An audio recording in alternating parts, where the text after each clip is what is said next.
진정한 성과주의를 실현하는 인사관리 시스템 3.0의 저자이신 이용석 저자님 모셨습니다.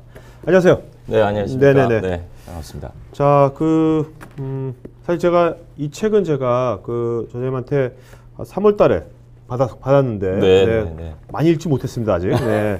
저자님 제가 이거 보니까 저는 저 책을 받으면 네. 항상 제가 그 서문을 꼭 보거든요. 무조건. 네. 그래서 서문을 보는데 서문에 네.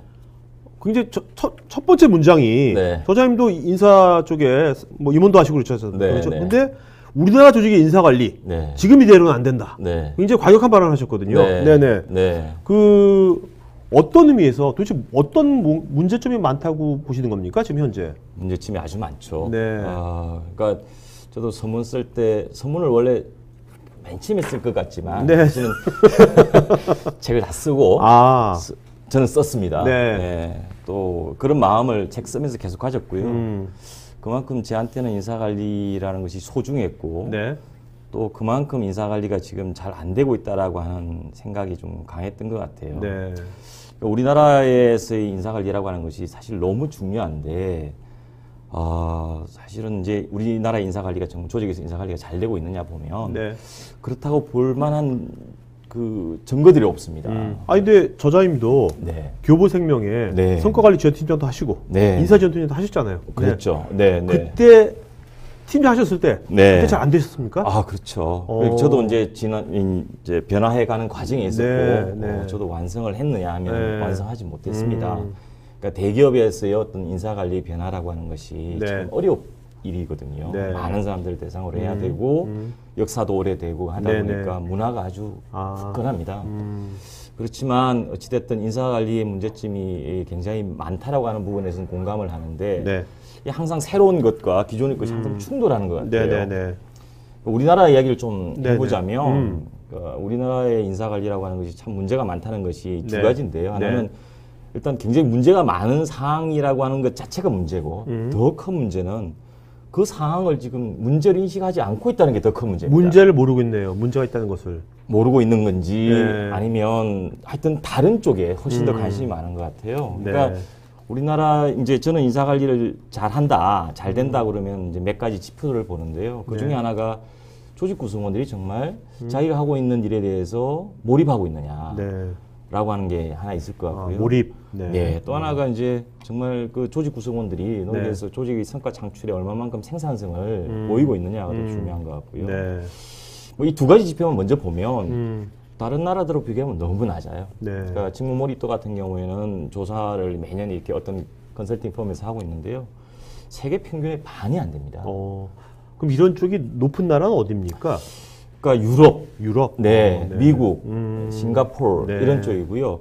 뭐 크게 보면 일본도 좀 낮긴 해요. 네. 약간 비슷한 문화인 것 같아요. 그러니까 열심히 일은 하지만 네. 그 일이 자기가 재미있어서 하는 것 같지는 않아요. 그러니까 근데 우리는 너무 낮은 편이죠. 네. 또 하나는 노동 생산성의 문제인데 뭐 아시는 것처럼 항상 많이 기사에 보셨을 거예요. 그러니까 2014년도라고 제가 기억이 되는데 OECD 한 34개국 중에서 그 노동 생산성이 28이라고 합니다. 네. 심각한 거죠. 예. 그러니까 뭐 인풋은 굉장히 많은데 아웃풋은 그만큼 크지 않다는 거고요. 또 하나는 또 우리나라가 사실은 이렇게 미국처럼 외부 노동시장이 발달해서 직장을 옮겨다니는 걸 뭐 가능하거나 좋아하지 네네. 않아요. 그럼에도 불구하고 우리나라에서 한 직장에서 근무하는 근속 기간이 굉장히 짧습니다. 생각보다. 그래요? 네. 한 얼마나 될까? 얼마 정도 될 것 같습니까? 한 5년? 맞추셨어요. 네. 제가 낮다 그러니까 아주 그냥 낮게 부르신 것 같아요. 근데 OECD 평균이 9.8년인가 돼요. 그리고 저희가 5.6년입니다. 특히 요즘 젊은 세대들이 더 이 중이 더 높을 것 같은데. 그렇습니다. 지금 이제 새로 이제 직장 들어가기 어려운 이 젊은이들이 회사 들어와서 1년에 그만둔 비율이 25%가 넘어요. 네. 그러니까 이런 것들이 다 이유들이 뭐냐면 인사관리와 관련된 것들이라는 거죠. 그런데 우리 인사부서는 뭘 고민하고 있느냐. 평가 어떻게 해야지 잘하지? 승진 어떻게 시켜야 잘하는 거지? 뭐 조직장들 리더십 어떻게 개발해야지? 이런 제가 보기에는 그러니까 기존 프레임에 딱 갇혀 있군요. 그렇습니다. 우리가 이걸 왜 해야 되고 우리가 잘하고 있느냐를 보다는 기존에 해오고 있는 것들을 어떻게 하면 잘하겠느냐. 네. 이런 것들에 포커싱해서 계속 고민하고 자, 있다는 그럼 것이죠. 지금 현재 그 인사관리 쪽에 네. 있는 분들이 네. 있는 그 프레임이 네. 그것도 약간 큰 변화가 있었을 거 아닙니까? 그죠? IMF 때 많은 변화가 있었을 것 같은데. 그렇게들 보시는데 저는 조금 다른 의견인데요. 네. 그러니까 사실 우리나라의 인사 관리 그러면 네. 인사 결정, 그러니까 이제 급여나 승진을 결정하는 패러다임에 갇혀 있습니다. 네네. 왜냐하면 이제 저희가 IMF 직전과 IMF를 전후로 해서 뭐 연공주의 인사관리, 성과주의 네. 인사관리 그러는데, 근데 이제 앞에 있는 인사관리 앞에서 이제 수식을 하고 있는 연공주의냐 성과주의냐 다 뭐냐면 네. 연공에 따라서 인사를 결정하겠다. 성과주의라는 것은 성과에 따라서 인사를 결정하겠다는 거였거든요. 네네네. 그러니까 지금 그 PD님께서 말씀하셨던 것처럼 우리나라의 인사관리 패러다임이 바뀐 거 아니냐 그랬었지만 패러다임은 똑같은 거죠. 아, 그러니까 뭔가 연공이건 네. 성과건 간에 뭔가 이렇게 자꾸 등소화 시켜버리고. 네네. 그러니까 예를 들어서 연공이라는 것을 기준으로 해서 사람들을 뭐 보상을 결정을 네네. 함으로써 사람들의 어떤 행동을 네. 유발시키겠다는 것이었고 네. 그게 좀 문제가 있으니까 이제 성과라고 하는 걸 가지고 인사 결정의 기준으로 삼으면서 사람들의 행동을 좀 네. 회사가 원하는 쪽으로 끌고 가겠다는 그러니까 거죠. 연공주의건 성과주의건 간에 기본적인 관점은 네. 사람이란 거는 네. 그냥 원 오브 더 부속, 리소스. 맞습니다. 이제 그걸로 본다는 거죠. 그렇습니다. 네. 제가 이제 뒤에 이제 설명을 드릴 텐데요. 네네. 그래서 우리나라의 이제 인사 관리의 커다란 패러다임의 변화는 지금 PD님께서 말씀하셨던 것처럼 사람에 대한 관점부터 네. 우리가 좀 새롭게 해야 되거든요. 네네. 이제 그게 이제 큰 변화가 될 것 같습니다. 그렇죠. 그리고 네. 또 요즘 또 이렇게 뭐 오늘 뭐 인도 4.0, 4차 산업혁명 네. 이런 것의 또 큰 주제가 네. 사람의 핵심이지 않습니까? 그렇습니다. 네. 그렇습니다. 사실 저희가 제가 기억하기로는 올 연초였던 것 같은데요. 네. 뭐 축적의 시간이라고 쓴 그 서울산업대 교수, 네. 서울대학교의 산업공학과 교수께서 한겨레라고 하는 신문하고 이렇게 토크를 네네. 한 걸 봤는데 네. 한국에는 4차 산업혁명이 보이지 않는다라고 하면서 네. 그 이유가 사실 인사관리의 문제라고 지적을 하고 있더라고요. 네. 그러니까 뭐 강제적인 순환 배치라든지 어떤 협업보다는 경쟁을 강조한다든지 네네. 뭐 이런 것들이 큰 문제인 거죠. 네. 그래서 4차 산업혁명 때문이라도 그것이 뭐 옳든 안 오든 네. 인사관리에서는 큰 과제가 아닌가 네. 생각을 하고 있습니다. 그리고 또 이게 조직이 네. 이제 뭔가 정말 창의적이어야 되지 않습니까? 그렇습니다. 근데 아직도 우리 효율을 너무 추구하는, 네. 그죠? 효율만 추구하는 네. 그런 것도 문제인 것 같고요. 큰 문제죠. 그러니까 창의라고 하는 것이 우리가 개인들에게 그 창의를 담보로 해서 인사 결정을 한다, 보상을 준다라고 해서 창의라는 게 생기는 게 네. 아니거든요. 네. 자, 근데 여기 보면 네. 시스템적인 접근이 이제 필요하다고 하신 것 같은데. 네, 네. 아니, 사람 중심이라면 네. 뭐 시스템 이런 거 필요 없고 그냥 사람끼리 서로 와와 하면 되는 거 아닙니까? 네. 그렇죠. 네. 그렇게 생각하실 수도 있는데 이 시스템 그러면 네. 굉장히 딱 뭔가 딱딱한 느낌 들어가지고요. 맞아요. 시스템적인 접근하니까. PD님 이 세상의 모든 건 어찌 보면 시스템이란 말로 다 해석할 수 있는 부분인 것 같아요. 네네. 우리 몸도 시스템이고요. 네. 당연히 조직도 시스템입니다. 네. 인사관리도 당연히 조직 내에서 네. 일어나는 일들 중에서 인사관리도 굉장히 시스템적인 사고가 필요한 부분이죠. 네. 이제 기존의 우리가 연공주의 인사관리나 성과주의 인사관리라고 하는 그 패러다임에서 벗어나서 새로운 우리의 어떤 인사관리 방식을 네.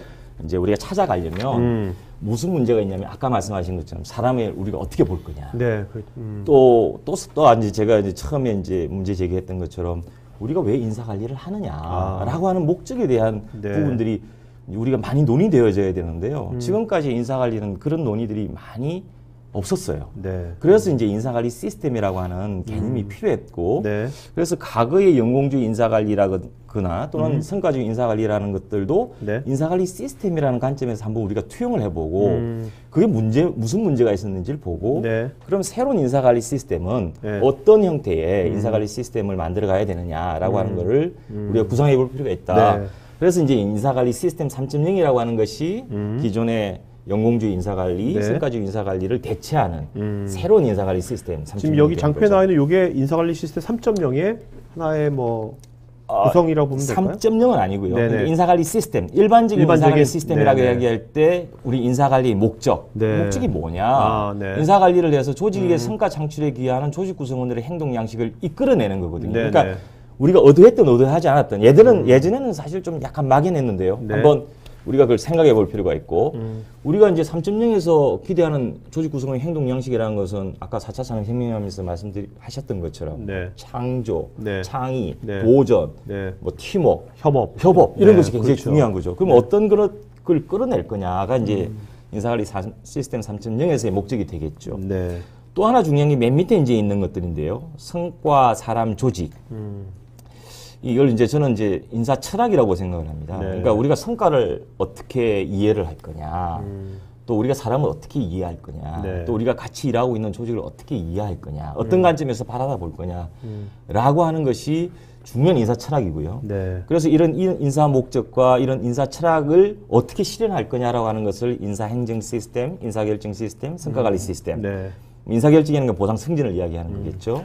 이걸 이제 생각을 해봐야 될 것 그러니까 같습니다. 말씀 들어보니까 네. 우리가 뭐 인사이용 시스템 어떻게 뭐 짤 거냐 이게 중요한 것보다 네. 중요한 건 맨 밑에 있는 이 관점들, 네. 성과, 사람, 네. 조직, 네. 저 관점들을 확실하게 우리가 좀 통찰을 해야지만 맞습니다. 위에 것들이 나올 것 같아요. 맞습니다. 이 밑에 것들이 제대로 안 나오면 위에 거 아무리 잘 만들어봤자 네. 사상노가인 거고, 그렇습니다. 구현도 잘 안 될 거고, 실행도 잘 안 될 예, 거고. 네. 뭐 소위 말하면 이제 일관성이 없거나 네네. 사람들이 그것으로부터 어떤 메시지를 받을 수가 없다는 것이겠죠.